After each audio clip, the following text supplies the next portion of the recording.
This is a true life story of a place where your GPS dies, your compass spins uncontrollably, and time simply stops. Deep in northern Mexico lies a desert so strange, radios fall silent, navigation fails, and people report losing hours without explanation. This place has no fences, no security, no signs. Yet everyone who enters swears they're being watched. This is the Zone of Silence. The zone sits at the intersection of three northern Mexican states, Durango, Coahuila, and Chihuahua, right in the heart of the Mapimí Desert. It's a brutal, sun-scorched stretch of land. No big cities, no highways, just wide, endless sand and scrub brush. The kind of place where silence isn't just normal, it's expected. But this silence, it's different. According to ranchers, hikers, and even military investigators, something happens when you enter certain parts of the zone. Radios cut out, cell phones drop signals, walkie-talkies refuse to work. It's not just spotty reception, it's like the air itself won't let signals pass through. Even compasses have been known to spin uncontrollably, and watches stop ticking altogether. Locals describe a strange feeling the moment you cross into it. A heaviness, like time slows down or speeds up depending on where you stand. People talk about walking in a straight line for hours, only to find themselves circling back to the same spot. There are no signs that mark the boundaries of the zone, no fences, no warnings. But those who've been there swear you know it when you feel it. Because sometimes the weirdest part isn't what you see, but what you can't. There is a reason locals call it the Zone of Silence. The name comes from the region's odd relationship with radio waves.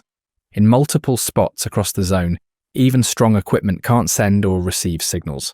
Some say it is due to the minerals in the ground. Others blame geomagnetic forces or strange concentrations of iron and uranium. But nothing ever fully explained why even shortwave radios would sputter out in the same exact zones every time. It's almost like the land is swallowing sound, smothering it. Some call this place Mexico's Area 51. But Mexico's Zone of Silence might just be stranger, because Area 51, like we all know, is in Nevada, and it is a secretive US base tied to UFO sightings, government experiments, and a whole web of conspiracy theories. We even did a full documentary on Area 51, from its inception to whatever it is now. But here there's no airbase, no massive infrastructure, no runways or hangars, just open desert and a string of rumours that stretch back generations. The zone doesn't have to hide behind fences or guards, it's just there. So what is the Zone of Silence? A glitch in nature? A forgotten corner of the earth where rules bend and time warps? Or is it just a story we tell to explain the parts of the world we still don't understand? Whatever the answer is, this isn't just an empty desert. Something's not right here. On July 11, 1970, the United States Air Force launched an Athena test missile from Green River, Utah. Everything was going fine until it wasn't. The test missile was part of a military experiment, a long-range test meant to study re-entry behaviour for potential space-bound technology. The plan was simple: fire the missile from Utah and have it land in the White Sands Missile Range in New Mexico. Everything was locked in, the course was set, nothing unusual was expected, and yet something went very wrong. The missile didn't just miss its mark, it veered hundreds of miles off course, flying deep into Mexican airspace. Its final destination was a scorched, empty patch of desert in northern Mexico, far from any towns or highways. The spot it hit was remote, nearly impossible to reach without off-road vehicles or aircraft. But what made this off-target crash truly bizarre was where the missile landed. To the US government, this was an accident, a simple miscalculation, maybe a navigation error or a glitch in the guidance system. The official explanation pointed to high-altitude winds that could have knocked the missile off balance during its flight. That was the story told to the public. But in close settings, they didn't know what was wrong. Even now, decades later, nobody has a good answer for why the rocket went so wildly off course. Some blamed the equipment, others the winds. But for the people living nearby, the explanation felt different. Like maybe the rocket didn't just wander into the zone, maybe something pulled it there. Whatever the reason, that crash lit a match on the powder keg of legend. You see, long before the US ever sent a missile into the desert, the locals already believed this land was hiding something strange. Because to them, this wasn't just a case of bad luck. Something about that stretch of desert had always been off. Stories of strange magnetic forces, lights in the sky, and vanishing radio signals had floated around for years. So when a missile launched from over 1,000 kilometers away mysteriously crashed in on this exact spot, it raised the suspicions even more. It didn't take long for the United States to respond. Within hours of realizing the missile was lost, the US military made contact with Mexican authorities. Despite it being a foreign sovereign nation, the two governments worked quickly to coordinate a recovery mission. But what followed wasn't your usual cleanup. Over the next several days, convoys of US personnel in hazmat suits arrived at the crash site. Helicopters buzzed the sky, military trucks rolled through the dirt roads. Satellite teams and technical specialists set up portable labs right there in the desert. For something labelled a non-nuclear research missile, the level of caution and secrecy was, at the very least, odd. Locals, curious about the sudden flurry of activity in their usually quiet desert, tried to get close. Most were kept far back by guards, both Mexican and American. But a few managed to sneak a peek, and their stories spread like wildfire. They talked about men in all-white protective suits combing through the sand, collecting every trace of debris. Not just the missile, every piece of scorched metal, every grain of dirt that might have touched it. Bulldozers were brought in to dig deep holes and bury unknown materials. Trucks were seen hauling sealed containers under heavy guard. Everything was taken. Nothing was left behind. And then the stories got weirder. Some residents said they saw bright lights in the sky on the nights after the crash, hovering orbs that didn't move like aircraft. Others claimed that their radios stopped working just as the missile recovery team arrived.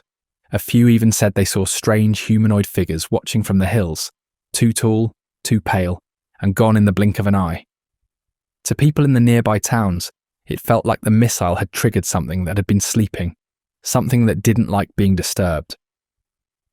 Adding to the mystery, NASA joined the cleanup effort. This raised eyebrows. After all, why would America's space agency care about a military missile crash in the Mexican desert? According to official statements, NASA was simply interested in examining how the missile's components behaved upon impact. But that didn't sit right with everyone. For many, NASA's presence only confirmed what they already feared. This wasn't just a crash site. This was something bigger, something the US wanted to keep quiet. Interestingly, while Mexican officials approved the cleanup operation, they didn't publicize it. There was no national press coverage at the time, no official reports released to the public, no news teams at the site. For a massive international incident where a foreign missile landed inside sovereign territory, the silence was deafening. To this day, the Mexican government has remained unusually tight-lipped about the whole affair, and that silence fed the fire. Locals began saying that the government was working with the US to cover something up. Maybe the missile didn't just crash like we all thought. Maybe it was testing something. Maybe it was meant to land there all along. This spurred the theory that the zone of silence could actually be used as a testing ground for government experiments, either by Mexico, the United States, or both. That the US military was testing how certain weapons or technologies behaved in areas with strange electromagnetic fields. And after the crash, American recovery teams arrived in full protective gear, scanned the desert, scooped up wreckage, and reportedly took soil samples too. Some even believe there's an underground base. Others whisper about joint tech programs testing advanced communications or propulsion systems. Basically, whatever is in the zone could rewrite everything we know about science. Ask anyone who spent time in the zone of silence and they'll tell you the same thing. Electronics just don't behave right out there. 1 minute, your radio's playing fine, next minute, static. Try to call someone and you would have no signal. Your GPS would be frozen, your walkie-talkie would be dead silent. And it's not just a one-time glitch, it happens again and again. Devices that work perfectly in the town, a few miles away, suddenly short out as soon as you cross into the zone. At first you might blame it on the heat. After all, the Mapimí Desert is brutal. Temperatures soar. The wind cuts like sandpaper. It's the kind of place where you expect your phone to overheat or a signal to drop. But this is different. Visitors report walking in with full battery bars and strong signals, only to find everything stops working the second they reach certain parts of the zone. Some say the entire region acts like a black hole for radio waves. You can shout into a two-way radio and nothing comes back, not even static. Others report setting up satellite dishes and getting nothing. No channels, no blips, no sound. Even scientists have noticed it. This is why it's called the Bermuda Triangle of Mexico for sounds, because no sounds that ever comes in escape. Research teams that visited the area brought electromagnetic sensors and wave detectors. They came in looking for answers, magnetic fields, natural interference, maybe even underground minerals, but they found nothing. Some claimed there were spikes in radiation and magnetic irregularities, but others said the data was inconclusive.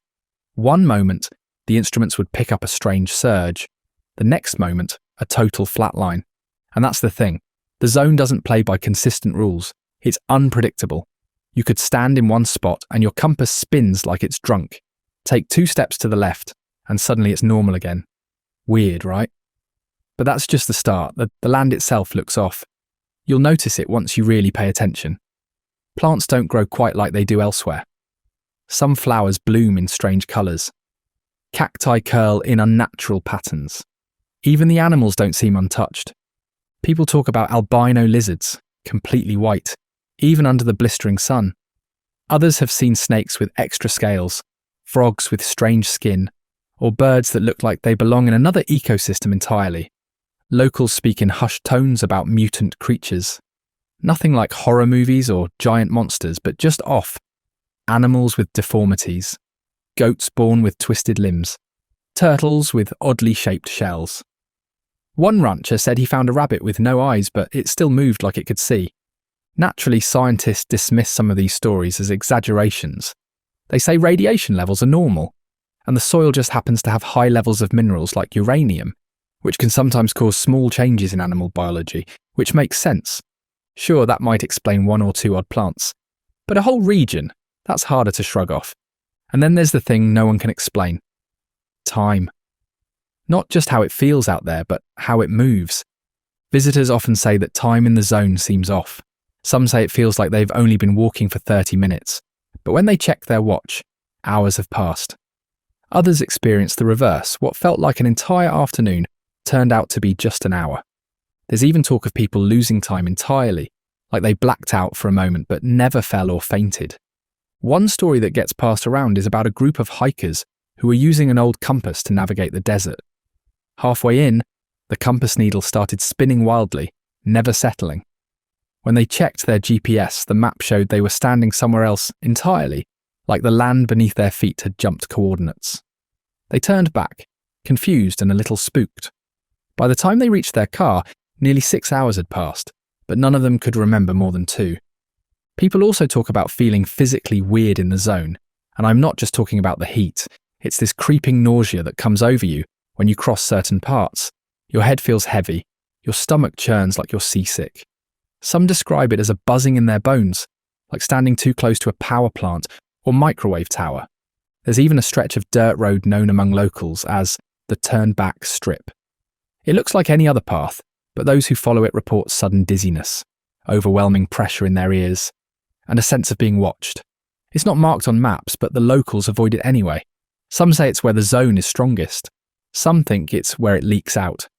It doesn't matter who you ask, everyone has a story to tell about this weird place. In most towns, if someone knocks on your door asking for a glass of water, you don't think much of it. But in the zone of silence, things aren't that simple. Because the people showing up out here, they don't exactly blend in. They're always described the same way. Tall, blonde, blue-eyed, pale skin, dressed in white or beige, and completely out of place. They're not dusty or sweaty like everyone else in the desert. Their clothes are spotless, like they just stepped out of an air-conditioned hotel. And when they speak, their Spanish is perfect. No accent, no slang, almost like they learned it from a textbook, and not from growing up in Mexico. Locals started calling them Los Visitantes, the visitors. One of the most famous accounts comes from a rancher who lived deep inside the zone. It was a blistering summer afternoon. He was tending to his goats when 3 figures appeared on the horizon, walking calmly through the dust like they weren't even sweating. He said they were tall, much taller than the average Mexican. 2 men and 1 woman. all dressed in crisp white uniforms. Not military, not religious, just strange. They smiled, spoke softly, asked him for water.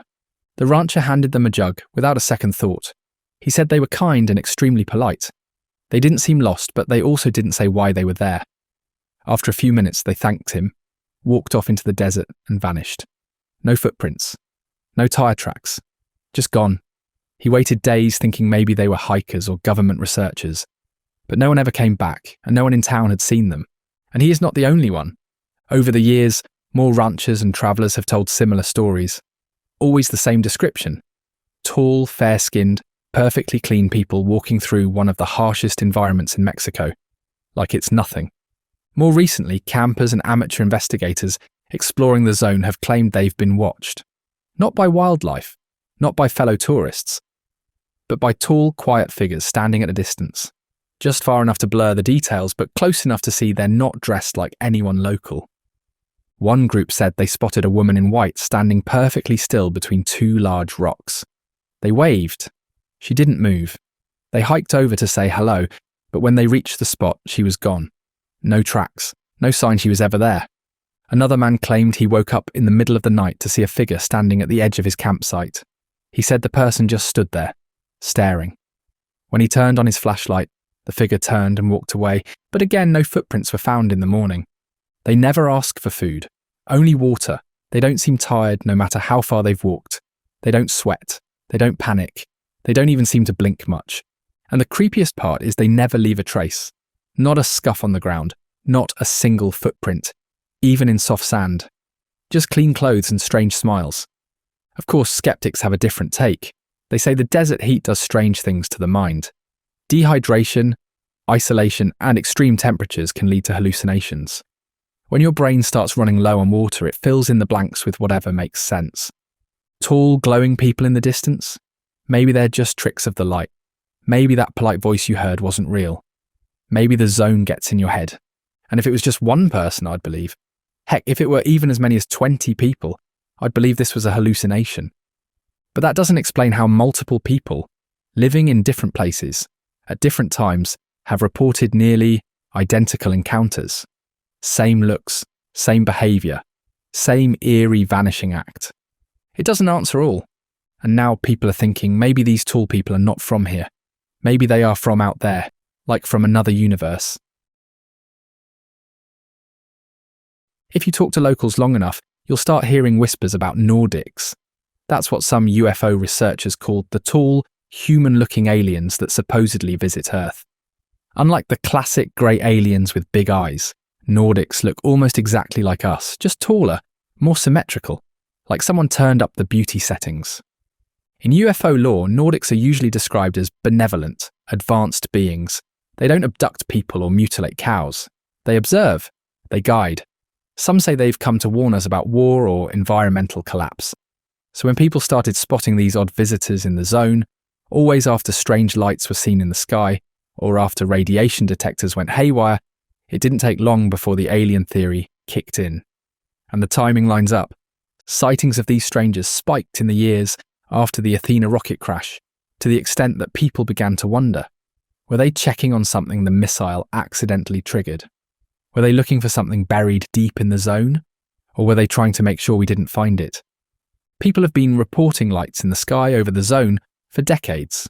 Some describe glowing orbs that hover silently, dart off at impossible speeds, or blink in patterns that don't match any known aircraft. Others say they've seen full-on disc-shaped objects spinning above the horizon, only to vanish with no sound at all. Could it be that aliens are drawn to the zone because of its energy? Or is it the other way around? Are the strange magnetic forces we detect coming from them? Weirdly enough, the zone has an unusually high number of meteorite impacts compared to surrounding regions. The most famous one is the Allende meteorite, which exploded over Chihuahua in 1969 and scattered pieces across the area, including inside the zone. Scientists from around the world came to study it. But here's where it gets strange. The composition of the meteorite fragments included minerals that were billions of years old, some older than our solar system. Coincidence? Maybe. But then there's the fact that other, smaller meteorites have also landed nearby. Some people think the zone might act like a magnet for things from space, drawing them in like a cosmic bullseye. And if it's pulling meteorites out of the sky, what else might it be attracting? Now, it also turns out that the zone of silence sits right between the 26th and 28th parallels, a latitude belt that weirdly lines up with other infamous hotspots like the Bermuda Triangle, Egyptian pyramids, Stonehenge, Easter Island and other ancient monuments. And honestly, I can't even call that a coincidence because it's just too much to be called one. It is believed that the zone of silence is part of a global grid of ley lines.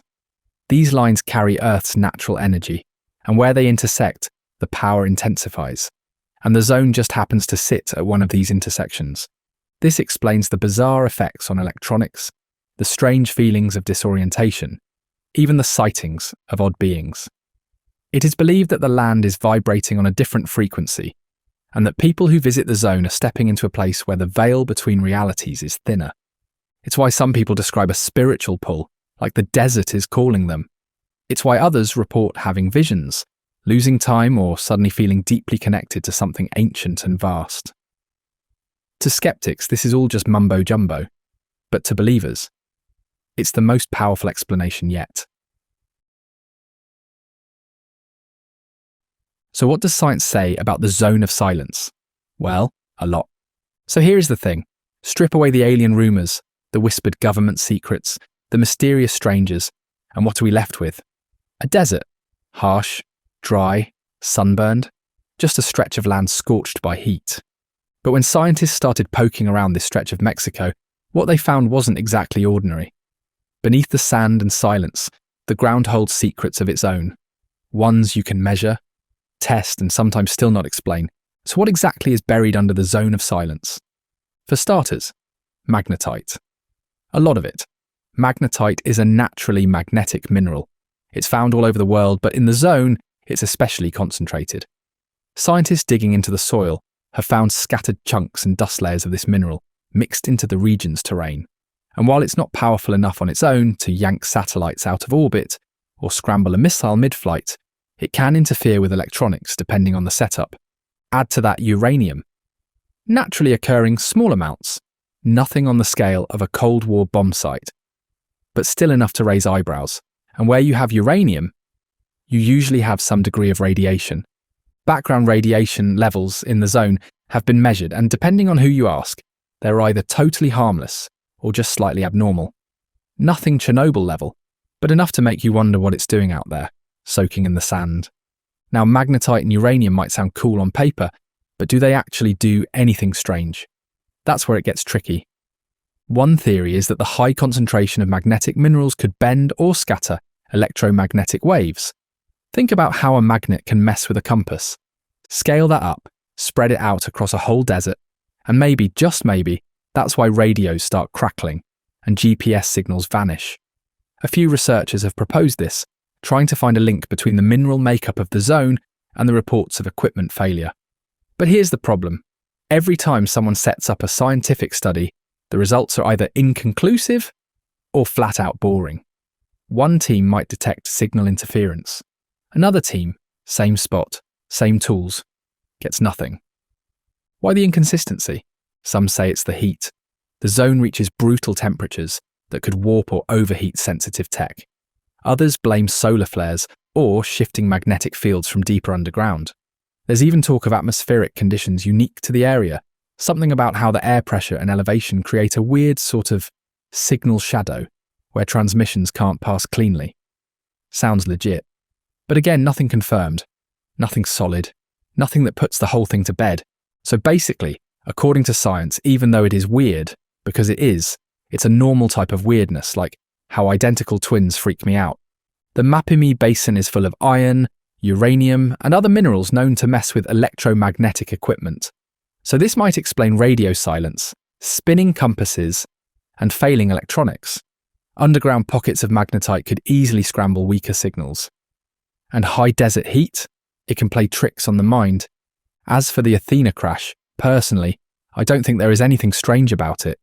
I mean, any country would act exactly how the US acts because the missile landed on foreign soil, and they would want to recover it at all costs to avoid any intelligence or secret leaking out.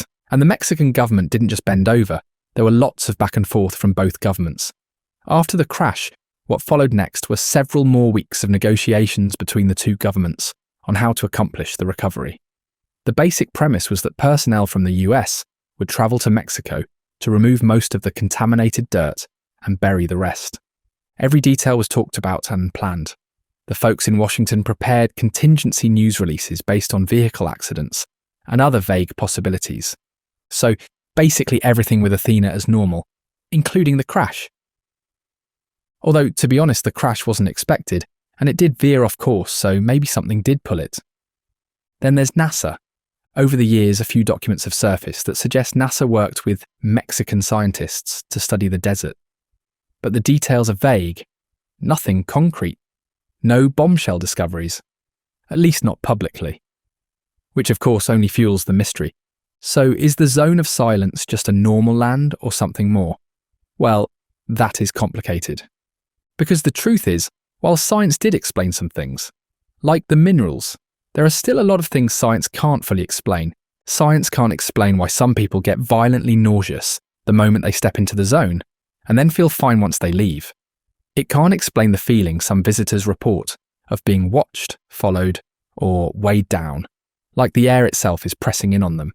And that's where things get fuzzy, because when data runs dry and instruments go silent, all you're left with is gut feeling, human experience, the kind of stories that don't fit neatly into lab reports. Maybe that's why the zone of silence is so frustrating for scientists. It's just close enough to real, measurable weirdness that it demands attention. But it's just vague enough that nothing ever sticks. For every test that finds a spike in magnetism, another test finds nothing. So here's the bottom line. The zone of silence is real. Its minerals are real. Its quirks are real. But the big question, what's causing all this, remains wide open. Is it nature? Is it science we don't fully understand yet? Or is it something else entirely? And if the smartest people with the best tools still can't pin it down, maybe we're asking the wrong questions.